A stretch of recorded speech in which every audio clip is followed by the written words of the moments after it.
आप सभी को जय श्री श्याम। पितरों की सीरीज धीरे धीरे आगे बढ़ रही है। आप सभी हद से ज्यादा प्यार दे रहे हो, तहे दिल से धन्यवाद। आज कुछ और सवाल आए हैं पितरों की ही सीरीज में।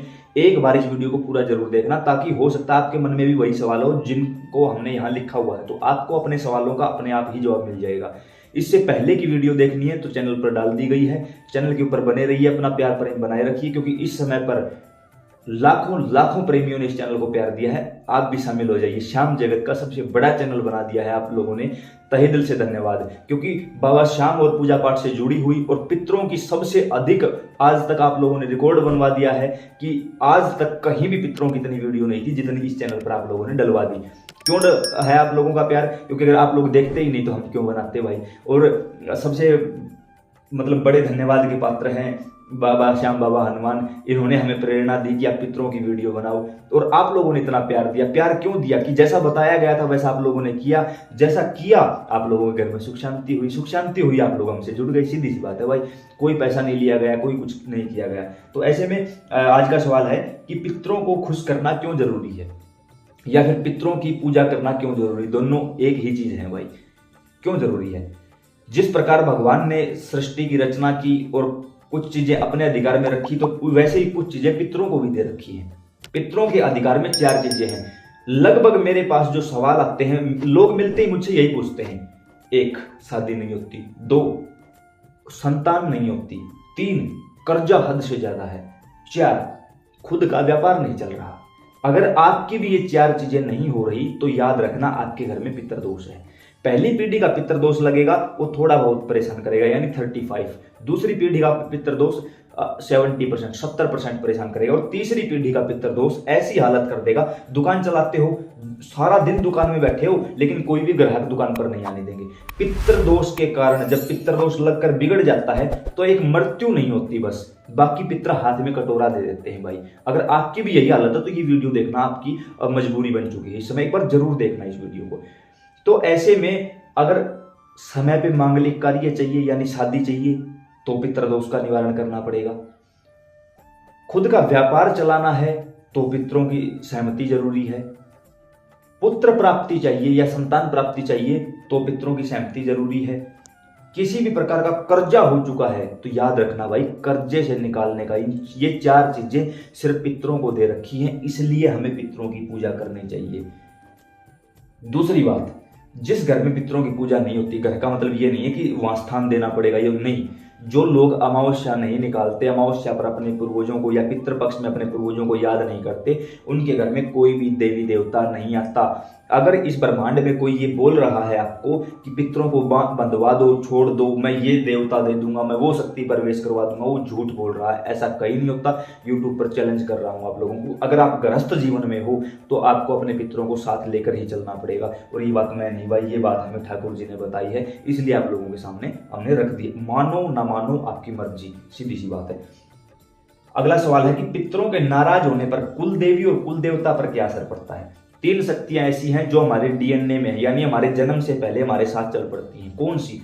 कुल देवी, कुल देवता, पितृ। कुल देवी कुल देवता कौन होते हैं? जहां हमसे पहले हमारे माँ बाप, हमारे दादा दादी जाते थे, जहां पर हमारे माँ बाप की गठजोड़े की धोख लगी थी, जहां पर हमारी शादी के समय गठजोड़े की धोख लगती है, जहां पर हमारे बच्चों का मुंडन करवाया जाता है, उनको कुल देवी कुल देवता कहते हैं। अब जिन लोगों को कुल देवी कुल देवता के बारे में नहीं पता, तो पहले तो डूब मरो कहीं अगर जगह हो तो। इसी कारण आज परेशान हो तभी मेरी वीडियो पर आए हो, अन्यथा यहाँ नहीं आते, कहीं दारू पी रहे होते। यूट्यूब पर सर्च करो कुल देवी कुल देवता का पता कैसे लगाएं, अशोक कुमार वीडियो, हमारी वीडियो सामने आ जाएगी, देख लेना। एक भी टॉपिक ऐसा नहीं छोड़ रखा जिसके ऊपर वीडियो ना बनाई हो। आगे कोई भी नाम लिख के पीछे लिख देना अशोक कुमार वीडियो, अपने आप वो वीडियो आपके सामने आ जाएगी। ये तो होते हैं कुल देवी कुल देवता। अब आप बात आई तीसरी जो शक्ति है, वो है पितृ। हमसे पहले जो धराधाम छोड़कर चले गए, पितृ योनि में चले गए, पितृ बने हैं, पितृलोक में बैठे हैं, वो हमारे पितृ बने हैं। तो ये 3 शक्तियां ऐसी जो हमारे जन्म से पहले हमारे साथ चल पड़ती हैं। लेकिन जब हम घर में, ना तो हमें कुल देवी कुल देवता का पता, ना पितरों का पता, तो बाहर की शक्तियां हमारे घर पर अटैक करके कब्जा कर लेती। बाहर की शक्तियों का मतलब चौक चौराहे पर आज के समय में हर रोज एक भी घर ऐसा नहीं होगा जहां कोई अकाल मृत्यु ना हुई हो, और जिसकी अकाल मृत्यु हुई है वो प्रेत योनि में गया है। जब आपको आपके पितरों का ही नहीं पता तो प्रेतों का ध्यान कहां से रखोगे? फिर वही प्रेत आपके घर का है, आपके ही घर के अंदर आके आपकी बैंड बजा देगा, और फिर मेरे जैसे चप्पल चोरों के यहाँ बाबा जी करते हुए फिर हो भाई, कोई चक्कर नहीं।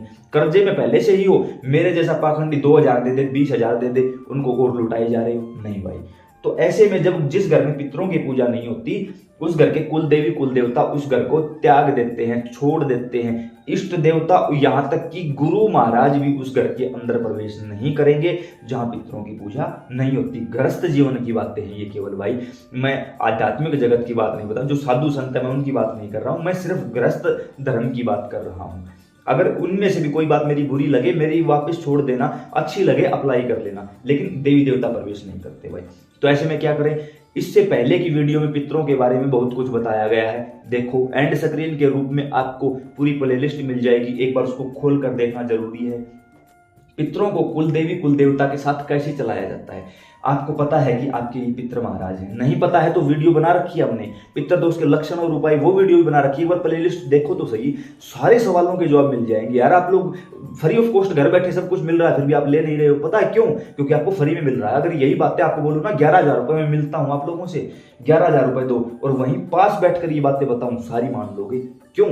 फिर जेब से 11,000 लगेंगे। अभी क्यों नहीं मान रहे? क्योंकि फ्री ऑफ कॉस्ट मिल रही। लेकिन भाई सीधी बात, अपनी सेवा है, हम करेंगे, आप मानो ना मानो वो आपकी मर्जी है। कुल देवी कुल देवता की शरण में कैसे चलाया जाता है अपने पितरों को? कुल देवी कुल देवता पावरफुल चीज होती है, शक्तिशाली चीज। अब जैसे बाबा श्याम है मेरे कुल देवता है, अब मैं अपने पितरों को इनकी शरण में चलाता हूं। बाबा श्याम बाबा हनुमान मेरे कुल देवता है। मैंने यहां पर पूजा पाठ जप तप इत्यादि करके अपने पितरों को प्रसन्न किया। उसके लिए मैंने क्या किया? यह है भाई रुद्राक्ष की माला। इस माला को हमने अभिमंत्रित किया है ओम नमः शिवाय मंत्र पर, और ओम नमः शिवाय का ही हमने जाप करके अपने पितरों को खुश किया। जैसे ही पितर खुश हुए हमने उनसे यही प्रार्थना की कि आप बाबा श्याम बाबा हनुमान की गोद में चलोगे। जब भी हम इनको पुकारेंगे या जब भी आपको पुकारेंगे तो दोनों की शक्तियां एक साथ हमारे पास आनी चाहिए। ऐसा क्यों? अगर पितर अकेले हैं तो कोई भी बाहर की शक्ति उनको कैच कर सकती है, लेकिन अगर ये इनकी शरण में है तो किसी की औकात नहीं उनकी तरफ देख भी जाए। इसके लिए आपको जाप करना पड़ेगा। ये अभिमंत्रित माला है, हमने जागृत कर रखा है इस माला को ओम नमः शिवाय मंत्र पर।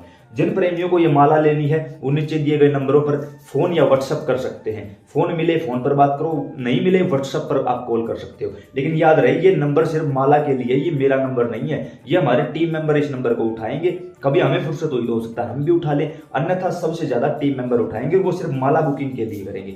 इस माला का हमने एक चार्ज रखा हुआ है, क्योंकि अगर फ्री में बांट देंगे दुनिया आ जाएगी, लेना देना कुछ नहीं, जाके घर फेंक देंगे। मैं अपनी एनर्जी वेस्ट नहीं करवाना चाहता, इसलिए जिन लोगों को सच में जरूरत है, आवश्यकता है, सिर्फ वही इस नंबर पर कांटेक्ट करें और सिर्फ माला के लिए कांटेक्ट करें। माला का एक चार्ज रखा है, वो आपको बता दिया जाएगा।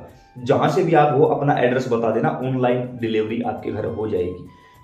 अगर बाई चांस, चलो कोई बात नहीं, लंबी हो जाएगी, छोड़ो इस बात को। तो इसके ऊपर आपको लगातार 11 दिनों तक अपने पितरों को शुद्ध मजबूत करने के लिए और अपने कुल देवी कुल देवता की शरण में बिठाने के लिए 11 दिनों तक हर रोज 108 माला ओम नमः शिवाय की करनी पड़ेगी। अगर जो भी आपके कुल देवी कुल देवता है, अपने घर के मंदिर में बैठ के हाथ में जल लेके संकल्प करना है। जैसे मैं आपको बताऊं, राइट हैंड में जल लिया, हे बाबा श्याम मेरा नाम ये है, मेरे पिता का नाम ये है, मेरा गोत्र ये है। कोई भी कर सकता है, अनमैरिड लड़कियां नहीं कर सकती, बाकी कोई भी कर सकता है। मेरा गोत्र ये है, इस जगह का निवासी हूं। इस समय मैं चाहता हूं कि मैं अपने पितरों को आपकी गोद में बैठाऊं, आप मेरे पितरों के साथ चल पड़ो, आपकी शक्तियां मेरे पितरों के साथ चल पड़े। और इसके लिए मैं 11 दिनों तक हर रोज 108 माला का जाप करूंगा। आप इस काम को सफल बनाइए और मेरे पितरों को अपनी गोद में बैठा लीजिए, अपने साथ चला लीजिए, जल छोड़ दो। उसके बाद 108 माला ओम नमः शिवाय की करनी है। 11 दिन के अंदर अंदर आप खुद देखोगे, जैसा मैंने अनुभव किया मैं वो आप लोगों को बताऊं। तो रात को स्वप्न के माध्यम से मुझे मेरे पित्र बाबा हनुमान की गोद में बैठे हुए दिखाई दिए। मैंने बाबा श्याम बाबा हनुमान दोनों का नाम लेके ये काम किया था, तो बाबा हनुमान की गोद में मुझे वो बैठे हुए दिखाई दिए। इसका मतलब ये था कि मेरी जो पूजा अर्चना थी वो ठाकुर जी ने सफल बना दी, और इसी माला पर बनाई है भाई। तो इसलिए मैं आप लोगों से पर्सनली यही कहना चाहूंगा कि ये माला शुद्ध जागृत अभिमंत्रित है। नंबर नीचे दिया गया है, किस बात के इंतजार में, कहीं से भी हो ऑनलाइन पहुंच जाएगी। पितरों के स्थान को अशुद्ध होने से कैसे बचाएं। काफी लोग मुझसे मिले, उन्होंने मुझे यही बताया कि हमने स्थान दे रखा है, लेकिन हमें लगता है कि उस स्थान पर कोई गंदी चीज आकर बैठ गई है जो हमारे पितरों तक हमारा भोजन नहीं पहुंचने देती। कुछ लोगों ने कहा कि सब कुछ करते हैं, अमावस्या भी निकालते हैं, लेकिन कहीं ना कहीं रात को हमें सौपन के माध्यम से हमारे बुजुर्ग नग्न अवस्था में दिखाई देते हैं, भूखे दिखाई देते हैं, प्यासे दिखाई देते हैं, कुछ मांग रहे हैं, या बंधन में है, या हथकड़ी में दिखाई देते हैं, या गर्दन में कोई रस्सी डली हुई दिखाई देती है, या फांसी पर लटके हुए दिखाई देते हैं। इसका मतलब है कि आपके पितर बंधन में हैं, आपके पितरों का स्थान अशुद्ध हो चुका है। क्यों हो चुका है? क्योंकि आपने उस स्थान को पवित्र करने के लिए कुछ किया ही नहीं। तो इसके लिए हमें क्या करना होगा? इसके लिए हमें कम से कम 5 दिन वहां बैठ के जाप करना होगा। बताया ना माला, वहां बैठ के 5 दिन हर रोज 108 माला करो, जो भी नेगेटिविटी होगी वो साइड हो जाएगी। और 5वें दिन हवन करो उसी पितर स्थान पर बैठकर। पितर स्थान पर बैठकर ही जाप करना होगा। सुबह शाम जब भी आपको टाइम मिले किसी भी समय कर सकते हो, और वहीं 5वें दिन हवन करना होगा आपको। आपका पितरों का स्थान पूर्णतया शुद्ध एवं सिद्ध हो जाएगा। नीचे आसन लगाकर बैठोगे, बैठने के बाद संकल्प लोगे कि पितरों के शुद्धिकरण के लिए काम कर रहे हैं। भगवान शिव, माता पार्वती, गलती से भी कोई गंदी चीज मेरे नजदीक ना आए, मेरे जाप को चोरी ना कर पाए, ऐसा बोल के अपने चारों तरफ जल का छिड़काव कर लो। अब चाहकर भी कोई चीज आपके पास नहीं आ सकती, आपके इस दायरे को क्रॉस नहीं कर सकती। यहां बैठ के मानसिक रूप से ओम नमः शिवाय का जाप करो। 5 दिन 108 माला करो। 5वें दिन हवन कर दो खुद से ही। खुद से नहीं कर सकते, किसी ब्राह्मण को बैठा के हवन करवा दो वहां पे। और 5वें दिन अपने पितरों का भोग जरूर लगाओगे आप, ये बात याद रखना। आपके पितरों का स्थान शुद्ध हो जाएगा। पित्र मतलब जो अगर कोई छोटी मोटी चीज ऐसी है जो पितर का रूप लेना चाहती है, वो भी शुद्ध होकर आपके पास आ जाएगी। तो उम्मीद करता हूं ये जानकारी समझ और पसंद आई होगी। ऐसी ही और बहुत सारी वीडियो पहले भी बना दी गई हैं, आगे भी आएंगी। इस चैनल पर प्यार बनाए रखना, एंड स्क्रीन के रूप में आपको सारी वीडियो मिल जाएंगी। जय श्री श्याम।